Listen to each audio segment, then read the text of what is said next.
Hey there, Rebels. Welcome back for another weekly reading. I am back in my car again today. My son has their moments with mom at his school. So I am close and wanting to be able to get over there as quickly as possible, but also while being able to do some work. I am pretty mobile since the stuff that I do now can really be done anywhere. It's just about creating the space and time to get the work done. And so if you do not like the car series, I apologize. I hope to make some more videos back at my house where I have a nicer background where there's maybe not so much interruption and outside sounds. But if you are joining us, this just popped. You can't see it. It says Inner Trust. This is a series that is dedicated to those that are on their awakening path, those that are walking the spiritual awakening, who are working and going through all of the stages that entails. It always helps to have some guidance and some know-how on how to get through the harder things that we come up against. So today, and I apologize because I've been working in my garden, so I do have some dirt under my nails. This week's card is Beyond the Mind, the Heart Beats. So, let's take a look at this card. I love that she has a dot where her third eye is. I love that you can see all of these frequencies and these energies flowing around her. It almost looks like water, although it doesn't quite... I don't know. It's kind of more like cosmos, but those little blue and orange balls to me look very much like pearls, but like sea pearls. She does have a seashell around her. And if you look close on her face, you can see that she's got that skeleton. You can see her bone structure underneath the flesh. And then, of course, there's wisdom. There's feathers, which to me represent wisdom, a bird's nest as well. Let's see what else we have here.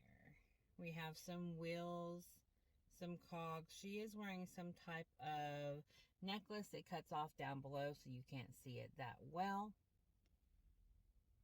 And then, of course, leaves, which to me are orange, so that signifies more like fall, right? Things falling away. And actually this sound frequency, that's how I was perceiving it. It also looks like the like a DNA helix. And up here you can either tell that she has sound waves coming out from around her, or they could be gills, since we're also doing like a water theme. I've never pulled this card for myself. So I don't know what the book says about it. Give me just a minute to kind of sit with it.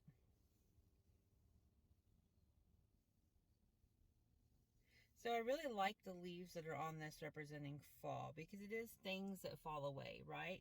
Everything falls away if it does not serve its purpose. And even with like the flesh, our skin, it falls away when we transition out, right? It decomposes and you are left with the skeleton.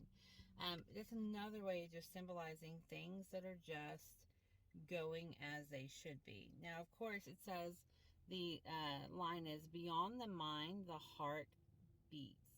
And so for me, that really is just talking about, you know, no matter what you have going on in here, no matter how you're thinking, no matter how you're rationalizing or using your logical mind to try to understand things, to try to plan things out, you do need to be conscious that your true power of source, your true self comes in through your heart and through heart-centered actions. So the heart continues to beat even when mentally you feel like your world is gone, when you feel like everything is crashing down around you. And I kind of feel like that is sort of the message with this, because it does show so many things falling away, right? But it does also show For me, feathers are wisdom, right? Birds, owls, things like that. They're very wise. But it also shows that she still has eggs in her nest, right? She still has new beginnings forming. So all the leaves that are falling and floating away on this, she's not worried. There's no look of panic on her face. She seems very just at ease, in flow with the process, right? The water bubble, well, I guess, yeah, water bubbles, that's what that could be as well. The cosmos, like, it's all connected. Like, she is not caught up in the fact that her as an individual, as a singular person, is losing something, because she knows that she has more. So even if there is chaos going in the mind, in her heart, she still is grounded to that source energy, to that connection. So if you are at a place where things are really falling apart, things are really, breaking up, and you are feeling uncertain once again, because on the spiritual path, on the awakening journey, it is a constant cycle of high highs and then low lows when things get cut away. And it doesn't necessarily ever go away. There's always new lessons, and I've spoken about this before.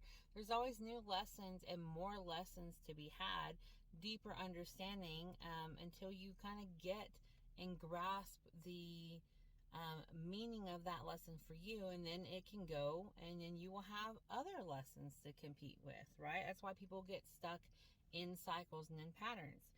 So, this kind of tells me that, like, if you're going through a dark night of the soul, beyond all the chaos that is going on in your mind, beyond all of the worry and the fear and the doubt and the confusion and the stagnation of, why is this happening now? I thought XYZ. Besides all of that, your heart still can remain true, and know that it is the true master, right? We get off course and we get out of alignment when we let our mind do the leading. If we can stay within and stay connected to our heart and have our heart be our compass, then you don't end up with as much mental chatter, mental confusion, mental distraction, because a lot of that is going to end up being your ego coming in and telling you things, because it doesn't want you to live through your heart. And the reason why it doesn't want you to live through your heart is because your heart is expansive. Your heart radiates energy out. It can create change by the vibration that it is holding, by the song that it is singing. And so, regardless of what's going on up here, your heart is still beating true to who you are, to your connection to source. So if you've got that, mind boggling, numbing, all consuming chatter that is going on, just know that that will pass. That is not something that you have to get stuck in. And the way to get through that is to drop back down into your heart, is to drop back down into your center, and remember that true lesson, that you are your heart, right? The mind is separate. You are not your mind. Like, as weird as that is to say, your mind is basically just like a hub of thoughts and beliefs, fears, programs that are running. Your true essence, your true power is from your heart. Your heart is what is powerful. Your heart is what shows if you are helpful or hurtful, right? And so if you're in that place where, you're feeling stuck in your mind, you're feeling like you can't figure something out, then stop trying to figure it out. Stop trying to figure it out with your mind. Stop trying to do it mentally. Drop back down into your heart center. And that takes practice. Like, to be honest, like, it is hard when you are overcome with negative thoughts, with worry, with fear, with all these things that cause you to doubt yourself, that cause you to really buy into the fact that you don't have worth, or that you don't have the skills or the support or whatever it is for you. Don't buy into that. That is just a chatter, a distraction. If you can drop back down into your heart, then you will see that all of that other stuff clears away, because you realize that it's not important, and you realize that the power that those thoughts and feelings and beliefs had on you was because you were giving them power. If you can disconnect from that and give the power back to the beauty and the goodness and the stillness of your heart, then it clears away that chatter. So how can you drop down into your heart, right? How do we do this? If this is something that you are struggling with, how do you get back into a place that is good so you can silence the chatter and feel that peace and feel that ease? It's going to vary based on who you are and how you process emotions. But one thing that I would say is absolutely, if possible, get out into nature. Like, go sit under a tree, go sit on a pile of dirt, take your shoes off, put your feet on the ground, and literally just ask for that energy, for that fear, for that doubt, for all of that negative buzz and worry that you're feeling. Send it into the ground. Send it out of you. Send it back down into the earth. And I like to say, all of this that I am carrying that is not me, that is not my highest self, that is not for a good cause, that is not helping me in any way, that is keeping me stuck, that is keeping me drained, that is keeping me worried, I send it back down into the earth. Mother Gaia, please transmute it back into love. Please transmute it back into light, because it is about alchemy. It is about taking what you are feeling and changing it into something that is better, something that can be used, if not by you, then by someone else. And if you think about any beautiful work of art, a poem, a song, a movie, anything that has made you feel, it came from within somebody else. And especially if it's a true story, then it's something that somebody went through. And by them creating and making it into something more, it is something that they can share that then helps others. Either helps them be aware, or helps them feel, or helps them cope with the fact that they are going through a similar situation. So absolutely everything can be transmuted.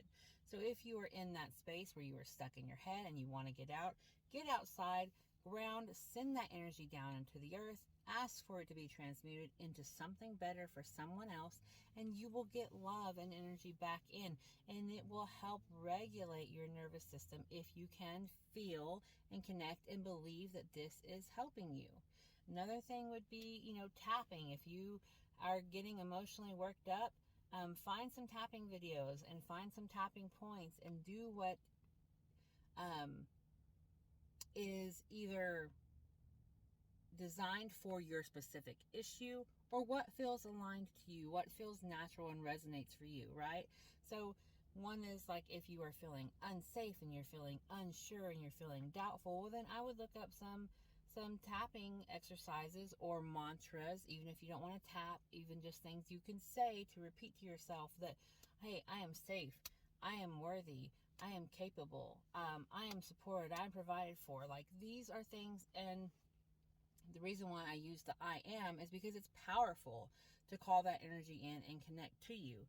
And I have another video on the power of your words and how you can take away from that power if you want to find them on my channel.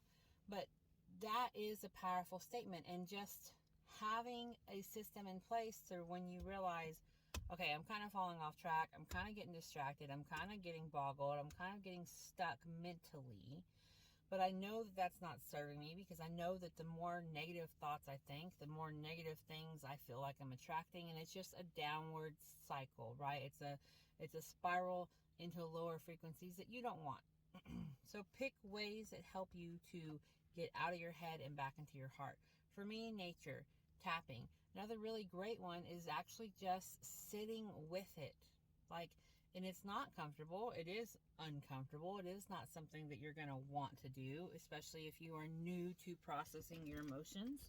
But taking the time to literally just sit and say, put a timer on your phone, your watch, whatever you have, and say, okay, for 5 minutes, I am literally just going to sit in this worry. I'm going to sit in this fear, and I'm going to let whatever negative scenario wants to play out in my head play out. Let it play out to its fullest extent. Think the worst things that you can think about your situation in that time period, in that container. And when that timer goes off, you are done thinking those. And then sit and journal about what that made you feel. Again, not necessarily pleasant, but it is powerful. It is powerful because it's taking all that stuff that you're telling yourself, I can't think that, I shouldn't think that, I don't want to think that. It's letting them come to the front and be recognized for what they are, and recognizing them and saying, okay, like, yeah, that's a little ridiculous. Like, I blew that up way worse than what it'll ever be. Okay, cool. Now it doesn't have that power over you. Now it's easier to notice and go, really, brain, that's really going to happen. It's going to be that bad. Okay, whatever. Put it to the side, write it down, give it its time to shine so that it stops nagging at you all the time, and then move past it. Then you have not only looked at the issue and addressed it, you've written down or documented how it makes you feel. You've written down and documented how you feel like you've overreacted when you were feeling all of that in that container, right? And then the next time it pops up, you're going to recognize that it doesn't feel as strong because you've already trained yourself to look at it, feel it, and then move past it and say, I hear you, but you're not going to rule my thoughts now. So those are just kind of 3 ways. There's tons, and if you have favorite ways of getting out of your head and back into your heart, I would love to hear them. Besides that, I think that's really going to be it for this week. I will be back next week with another video. I am going to be adding a lot more content to my channel as I grow as a creator, as I grow in my practice of being a mentor and the things that I have learned. I have really gotten the nudge to get more out of my comfort zone, as if just making videos wasn't enough. Like, I'm really going to have to start speaking on all of the ways that I have learned to heal myself, all of the modalities that I've been trained in, and just really continue to spread that message so that I can reach the people that these videos are meant for. These are not meant for me, although a lot of the messages that come through I have personal experiences with, or they do resonate for some place in my life, but these are not necessarily for me. These are for other people who end up on the same journey, to have guidance, to have someone to say, okay, this is completely normal, and okay, this is something I can absolutely get through. So I am happy to have you here and along the journey with me. I hope that you have a wonderful week and that you are able to take control of your mind, that you are able to feel good about the thoughts that you are thinking. And if not, I hope that you are able to create the space and the time to devote energy to dropping back down into your heart, to connecting in some way, so that you can remember that you are not your head, that you are your heart. And I love you.